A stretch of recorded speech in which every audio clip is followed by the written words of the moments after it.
இந்த செய்தியாளர் சந்திப்பிற்கு முன்னதாக ஒரு காட்சி அவங்க ஒளிபரப்பினாங்க. அதாவது இந்தியா இதுவரைக்கும் எல்லை தாண்டிய பயங்கரவாதத்தால எவ்வளவு உயிர்களை இழந்திருக்கிறது அப்படின்றத அவங்க விளக்கிட்டு, அதற்கு பிறகாக இந்த ஆபரேஷன் சிந்தூர் ஏன், எதற்காக, எப்படி நிகழ்த்தி இருக்கிறோம் அப்படின்றதையும் விழிப்புணர்வு விதமாக அவர்களுடைய அந்த செய்தியாளர் சந்திப்பும் நிகழ்ந்தது. அதுல குறிப்பா ஐநாவுக்கும் தங்களுடைய கண்டனங்களை பதிவு செஞ்சிருந்தாங்க. பாகிஸ்தான் இது போன்ற நடவடிக்கையில் இருக்கு அப்படின்றதையும் சொல்லியிருந்தாங்க. ஒட்டுமொத்தத்துல பயங்கரவாதத்திற்கு எதிராக, எல்லை தாண்டி பயங்கரவாதத்திற்கு எதிரான நாடு இந்தியா, அதனால இந்த நடவடிக்கை அப்படின்றத அவங்க கூறி அந்த செய்தியாளர் சந்திப்பை முடிச்சிருந்தாங்க. ஒட்டுமொத்தத்துல இந்த செய்தியாளர் சந்திப்பின் வாயிலாக உலக நாடுகளுக்கும் பாகிஸ்தானுக்கும் பயங்கரவாத அமைப்புகளுக்கும் இந்தியா சொன்ன செய்தி என்னவாக இருந்தது? இந்த செய்தியாளர் தொடர்பான உங்களுடைய கருத்துக்களையும் பகிர்ந்து கொள்ளலாம். எல்லை கடந்த பயங்கரவாதம் என்பது முடிவுக்கு வந்துவிடவில்லை. மேலும் தொடர்ச்சியாக எல்லை கடந்த பயங்கரவாதத்தை பாகிஸ்தான் மண்ணில் இருந்து லஷ்கர் இ தொய்பா அல்லது ஜெய்ஷ் இ முகமது போன்ற அமைப்புகள் நிகழ்த்துவதற்கான வாய்ப்புகள் இருக்கின்றன. எனவே அத்தகைய தாக்குதல்களை தவிர்க்க வேண்டும் ஒன்று. இரண்டாவதாக, அவர்கள் இனிமேல் இதுபோல் தாக்குதலில் இறங்கக்கூடாது என்ற அச்சுறுத்தலை ஏற்படுத்த வேண்டும் என்கிற இரண்டு நோக்கங்களுக்காக பயங்கரவாத கட்டமைப்புகளை அழிக்கும் நோக்கத்துடன் இந்த தாக்குதல் நிகழ்த்தப்பட்டிருக்கிறது என்பதுதான் அந்த செய்தியாளர் சந்திப்பில் நமக்கு சொல்லப்பட்ட தகவல். வெளியுறவுத்துறை செயலாளர் விக்ரம் மிஸ்ரி, அதே போல colonel Sofiya Qureshi, wing commander Vyomika Singh, இவங்க 3 பேர் தான் அந்த செய்தியாளர்களை சந்திச்சாங்க. அந்த செய்தியாளர் சந்திப்புல தான் இந்த விவரங்கள் நமக்கு எடுத்து சொல்லப்பட்டன என்பதை நாம பார்க்கிறோம். இப்ப இந்த தாக்குதல் நடத்தப்பட்ட அந்த 9 நிலைகள், இந்தியா அதிகாலை நள்ளிரவுக்கு பிறகு 1 மணிக்கு பிறகு நடத்திய அந்த தாக்குதல் என்பது, அந்த 9 நிலைகளை ஒரே நேரத்தில் குறிவைத்து நடத்திய தாக்குதல் என்பது விமானப்படையின் மூலம் நிகழ்த்தப்பட்டிருக்கிறது. அதே நேரத்தில் கடற்படையும் ராணுவமும் இந்த கூட்டு நடவடிக்கையாக இது செய்யப்பட்டிருக்கிறது. இந்த 9 நிலைகள் என்னவென்று பார்த்தாலே இந்தியாவினுடைய நடவடிக்கையினுடைய பொருள் உங்களுக்கு புரிந்துவிடும். இதுல 4 நிலைகள் பாகிஸ்தானினுடைய எல்லைக்குள் அமைந்திருக்கின்றன. 5 நிலைகள் பாகிஸ்தான் ஆக்கிரமிப்பு காஷ்மீர் பகுதியில் அமர்ந்திருக்கின்றன என்பதை பார்க்கிறோம். இந்த பாகிஸ்தானுக்குள் அமைந்திருக்கக்கூடிய அந்த 4 நிலைகளுமே அங்கு இருக்கக்கூடிய பஞ்சாப் மாகாணத்திற்குள் வரக்கூடியவை. இந்த பகவல்பூர் என்ற ஒரு இடத்தில் அவர்கள் தாக்குதல் நடத்தியிருக்கிறார்கள்.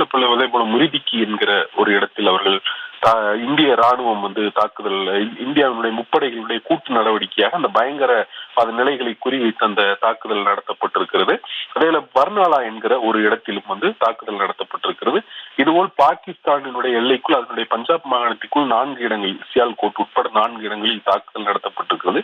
இந்த தாக்குதல் நடந்த இடங்கள் எல்லாமே பயங்கரவாதிகளினுடைய பயிற்சி முகாம்களாகவும் அவர்களுடைய தலைமையகமாகவும் அவர்களுடைய ஆயுத தளவாடங்களை சேகரித்து வைக்கக்கூடிய இடமாகவும் இருக்கின்றன என்கிற அந்த தகவல் தற்போது வெளிப்படுத்தப்பட்டிருக்கிறது. குறிப்பாக இந்த பகவல்பூர் என்பது ஜெய்ஷ் இ முகமது அமைப்பினுடைய தலைமையகம் செயல்படக்கூடிய ஒரு இடமாகும். அங்குதான் மசூத் அசார் மற்றும் இதர பிற பயங்கரவாதிகள் தங்கியிருக்கக்கூடிய இடமும் அதுதான் என்பதை பார்க்கிறோம். இதே போல பர்னாலா என்கிற இடமும் அப்படித்தான். முரிதிக்கி என்கிற இடம் லஷ்கர் இ தொய்பாவினுடைய தலைமையகம் செயல்படக்கூடிய இடமாக இருக்கிறது. இதே போல சியால்கோட் என்கிற இடம். இந்த 4 இடமுமே பயங்கரவாதிகளினுடைய நிலைகள், அவர்களுடைய பயிற்சி முகாம்கள், அவர்கள் ஆயுத தளவாடங்களை வைக்கிற இடங்கள் என்பதால் தான் அந்த இடங்களில் தாக்குதல் நடத்தப்பட்டிருக்கிறது. இதே போல பாகிஸ்தான் ஆக்கிரமிப்பு காஷ்மீர் என்று நாம் வரும்பொழுது அங்கு கொட்லி, முசாஃபராபாத் இந்த 2 ஊர்களில் இருக்கக்கூடிய 5 நிலைகள் தாக்குதல் நடத்தப்பட்டிருக்கின்றன.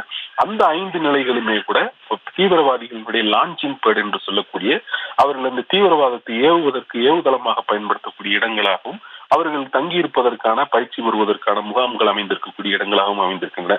இந்த 9 நிலைகளை குறிவைத்துத்தான் இன்று அதிகாலை அந்த தாக்குதல் நடத்தப்பட்டிருக்கிறது. இதன் மூலம் இந்த பயங்கரவாதி, இது எல்லை கடந்த பயங்கரவாதம், பகல்காமில் நடத்தப்பட்ட தாக்குதல் என்பது எல்லை கடந்த பயங்கரவாதம். பாகிஸ்தானில் பயிற்சி பெற்ற தீவிரவாதிகள் அவர்களுடைய சப்ளைகளை பெற்றுக் கொண்டுதான் அவர்கள் பாகிஸ்தான் ஆக்கிரமிப்பு காஷ்மீர் வழியாக ஊடுருவி உள்ளே இந்த தாக்குதலை நிகழ்த்தி இருக்கிறார்கள்.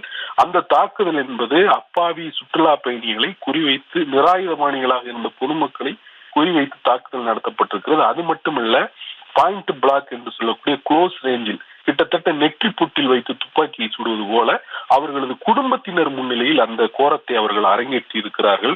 அதனால் அந்த சுற்றுலா பயணிகள் இறந்தவர்கள் மட்டுமல்ல, அவர்களது குடும்பத்தினரும் பெரும் பாதிப்புக்கு ஆளாகி இருக்கிறார்கள்.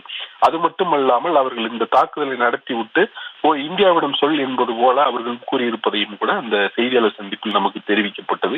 இப்படி நிராயுதபாணிகளாக இருந்த அப்பாவி பொதுமக்களை, சுற்றுலா பயணிகளை க்ளோஸ் ரேஞ்ச் பாயிண்ட் பிளாங்கில் அவர்களது குடும்பத்தினர் முன்னிலையில் சுட்டுக் கொண்டது என்பது காட்டு மிராண்டித்தனத்தினுடைய உச்சம் என்று அவர்கள் தெரிவித்திருக்கிறார்கள். இதுவரைக்கும் எத்தனையோ தாக்குதல்கள் நடத்தப்பட்டிருக்கின்றன. இந்த பகல்காம் தாக்குதலும் நடத்தப்பட்டிருக்கிறது. இத்துடன் இந்த எல்லை கடந்த பயங்கரவாத முடிவுக்கு வந்து விடுமா என்றால் இல்லை. எனவே இது போன்ற மீண்டும் ஒரு தாக்குதல் நிகழாத வண்ணம் தடுக்க வேண்டும்.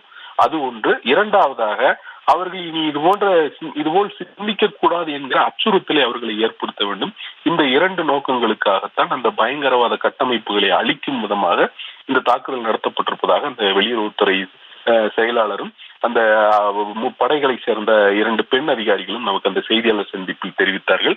இந்த செய்தி என்பது இது நாட்டு மக்களுக்கு மட்டுமான செய்தி அல்ல, அது உலக அரங்கிற்குமான செய்தி என்பதையும் நாம் பார்க்கிறோம். சர்வதேச அமைப்புகளுக்கான செய்தி என்பதையும் பார்க்கிறோம்.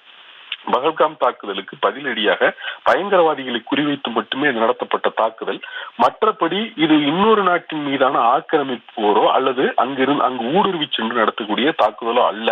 ஏனெனில் உலகில் பல நாடுகள் அது போன்ற ஆக்கிரமிப்பு போர்களை நடத்துகிறார்கள், ஊடுருவி சென்று தாக்குதல் நடத்துகிறார்கள், அப்பாவி பொதுமக்களை ஆயிரக்கணக்கில் கொண்டு குவிக்கிறார்கள். ஆனால் இந்தியா அப்படி இல்லை. அந்த பயங்கரவாத நிலைகளை மட்டும் குறிவைத்து பாதுகாத்துக் கொள்வதற்கான தன்னுடைய முழு உரிமையை அதில் பயன்படுத்தி இருக்கிறது என்பதைத்தான் இந்த செய்தியாளர் சந்திப்பில் நமக்கு விளக்கி இருக்கிறார்கள். கௌதமி.